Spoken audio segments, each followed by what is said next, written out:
Howdy folkies, you join me here in my back garden. Time to answer some of your long-awaited questions that I asked you guys to ask me the other day. I just thought it'd be a good bit of fun. If anyone wants to kind of know a wee bit more about what I'm all about. I went out fishing today. I managed one fish. Very difficult conditions it was. There was a load of beetles that came off around about back at 12 o'clock. There was a breeze coming in from the southeast, and the water was filled with thousands upon thousands of beetles. I've never seen so many. I know that this time of year we normally get a good sort of flurry every once in a while. I've never seen that many on the loch before. They're all out mating. But the strange thing was, because the air temperature up where I'm fishing is still quite cold, the resident fish haven't caught on to that. I would expect to see fish rising left, right and centre, and you not knowing where to put your fly because there's so much activity. On one of the lochs, I think I only seen 3 fish rising, and one of the other lochs I seen about 2, and that was it. There was nothing else caught onto it, and I can only suspect it's to do with the cold air temperatures that we're getting. It only got to tops of 13 today.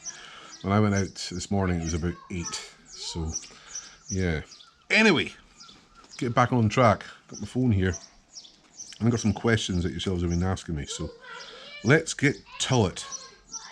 John McLean 9318 asks, now I think this could be John McLean that ties his own flies that you see on Facebook, and if it is the John McLean that I know of, my pal Calvin's bought a box of your flies and they're very well tied. To answer a previous question that John had already asked me, do I tie flies? I used to. I tied flies for about 25 years. I started when I was about 14. I gave it up when I was about 42, 43. I just don't have time anymore. They've got these kids running around, as you can probably hear and see in the background. So that takes up a lot of my time during the week, as well as working. And I get that one day a week to go fishing. That my missus allows me to go out on. Oh, she unleashes the chain. I'm only joking. Anyway, so yeah, I only get one day a week to go fishing. But I was a very good fly tyer. Back in the day, I was on my pal Nick, who owns Deer Creek. I was on his Pro Tires team back in like 2010, 2011, all that sort of stuff. But yeah, I was a very good fly tyer, John. Very good fly tyer. I gave all my stuff to Gordy about 3 years ago, almost 4 years ago. I just had to admit defeat and say, Gordo, I just don't have the time anymore to tie flies. So yeah, I gave all my stuff, all my tools and equipment and capes and you name it, everything to Gordo. He's a very good fly tyer as well, by the way.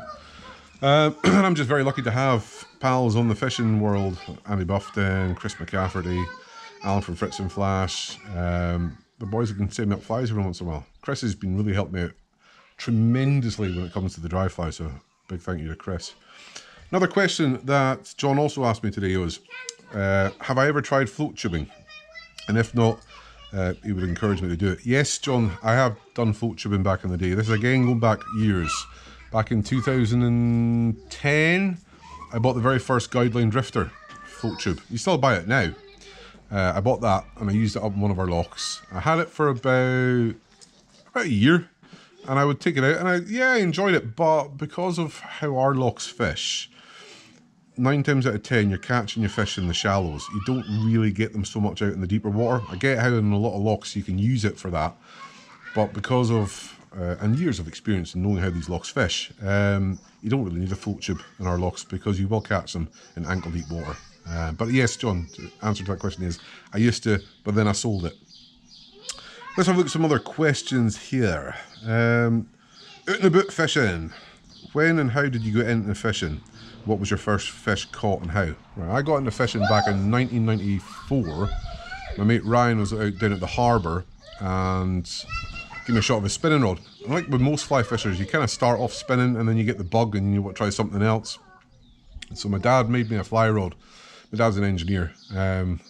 So he made me a fly rod, a 9-foot, what was it, a 5-weight fiberglass job back in '95, and I went on the river for the first time, and then just started trout fishing and learning my craft there. And then, like I said, I got into fly tying at the same age as I started fishing on the river. And obviously, to begin with, the first couple of years of tying flies, your flies like crap. But I started to understand proportions and materials and all sorts of stuff, so I ended up getting into it. If you look back at my Facebook pictures from years ago, you'll see that how good a quality flies I used to tie. But yeah, the answer to that question is yes. I started off with spinning, got into fly fishing, and I've never looked back since. Another boy was saying, Jordan Scott was saying, are the dams you fish in the hills all wild fish, or is it also stocked?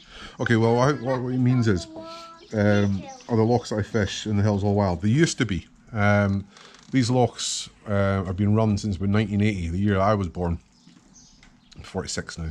There used to be a big head of wild fish in these lochs. I mean, I've been fishing these lochs since the year 2000. So yeah, it's a good 26 years I've been fishing these lochs for. Never missed a season on them either. So there used to be a good head of them, but the last sort of, I would like to say the last sort of 5 to 6 years now, our club's been putting in triploid browns, but they do put on weight and they do condition themselves very well. Very well. Some cracking fishes, you probably see that I catch on my videos anyway. All in good proportion, all their fins and tails are all nicely in order, and they're actually fat as well at this time of year, so they are putting on the podge. My mate Cal from Vice Flies, we all like Callum, don't we? Callum's like, where would I like to fish before the Grim Reaper comes to meet me with a rod in hand? Oh, cheers for that morbid question, Cal. Where would I like to fish before? Well, one of my dreams would be to go to New Zealand. Joe Quinn, you lucky git, he gets to go over there a couple of times a year, I believe. But I've always liked the idea of either the Rocky Mountains in America or New Zealand. So to answer that question, mainly New Zealand, Cal. Who else was asking? Steph was asking me, anywhere else in the Highlands you travel to fish for the browns? I'm sort of limited to time. Like I say, my missus works full time. She's a health visitor. I work part time. The other couple of days during the week, I have to pick up the kids, do the housework, do the cooking, the cleaning, the usual sort of stuff. And then I get that day off during the week where I can actually go out fishing. So I'm kind of limited to how far I can actually travel. I tend to stay within the county. I have travelled out west a few times in the past, and maybe I'll look into that a little bit further, but I tend to kind of stick to the sort of like lochs within a 30-mile radius of where I live, just so it's easier for me to get home, and so that my missus doesn't feel so stressed with the kids, that I can just come home straight away. Let's go and pick another question. I'm going to have to do some other questions on another day because time's ticking on and stuff. Reese from Reese Fishes asked me, how do I grow a beard of that caliber? Easy. Genetics. And that's it. I used to do a lot of workouts. I used to do a lot of strength training back in my day. You see all these beard videos saying you need to work out and lift weights and all this. I mean, that's a load of balls, right? You've either got the genetics to grow a beard and a moustache, or you don't. My dad has the genetics. Back in the day, he had a big maverick moustache and beard and long hair and all that sort of stuff. So it's in the family. It's in the genetics. And ultimately, I would just say, drink loads of water, keep your follicles hydrated, and if you want to exercise, and don't drink too much alcohol. There you go. One more question before I've got to take a mosey. Gareth Hurley, if you needed a nature poo, would you use your hanky, a docking leaf, your Sims gloves, a healthy grab of Scottish grass? Well, I've done this many times before in the past where I've forgotten bog roll. So I've taken my sock off, got that bad boy wet, wiped my cheer and stuck it under a rock. I've done that many times and I had to go home with bare wet feet. Can I beat a fresh air poo though, eh? Just the wind behind your nuts. Oh, anyway, one more question. Let's go. Let's go for see if we can find one more question. If there's one more question, that's a silly question here. Let's see if I can try and find one. All right, okay. Paul Black from Wild Fishing. I'm gonna have to let his dog in 1 second. Get in. Family of a dog. Right. Paul Black, my pal Paul Black. Right, here's one for you, you big hairy Highlander, ye. 3 names: Paul Young, Hugh Falkness, and John Kennedy. In your opinion, who was the most talented angler of the 3, and tell me why you think so? Well, one, I would say Paul Young. I grew up with him, mainly from all the TV shows that he's done over the millennia. Love Paul Young, very wise angler, knows his stuff. And then the next one I would have to say is Hugh Falkus. That man pioneered sea trout fishing in the UK back in the 60s, 70s and 80s. My dad's still got a couple of his first edition books at home. They'll be worth a few bob or two.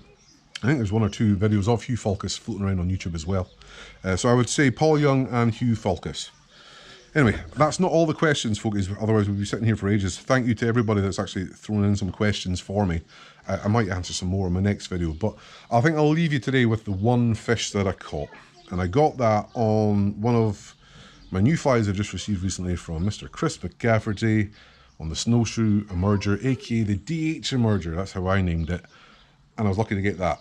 So enjoy this footage, hit that like and subscribe. If you're viewing on the mobile app, hit the hype button, and I'll see you hopefully next week. So hope you enjoyed this video. I'll see you all soon. Enjoy this next clip of the fish.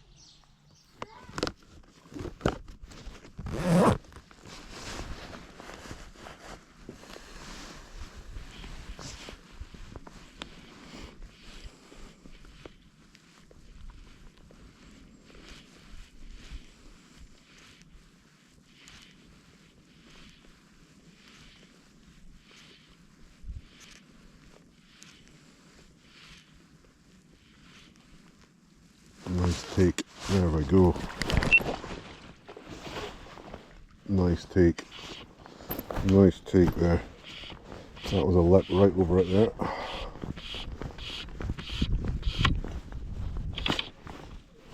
Nice take, whoa. Nice hit. That lip just came straight over my DH Emerger there.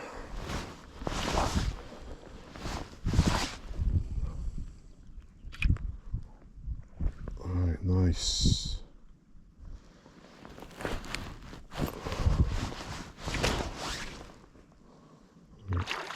Oh! You got Aldi there. So, oh.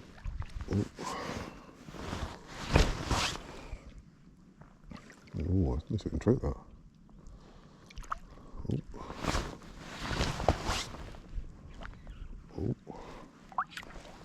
The water's nice and warm. Right, come on, let's get you in, chap. Oh.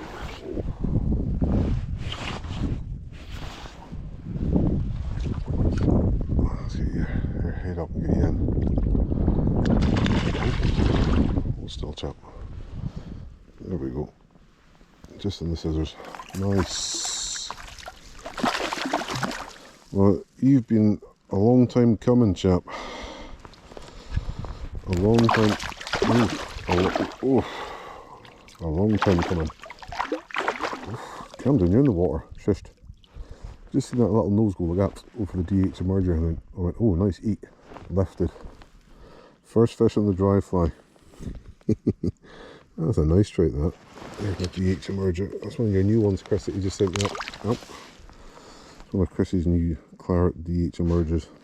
I'll just stick that on my waistcoat just now. What a lovely fish. What a nice troutie, that. Oh, I'm happy with that.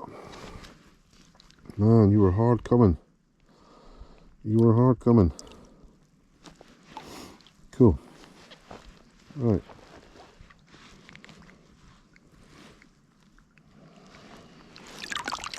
There we go. Cracking neck fish. See ya.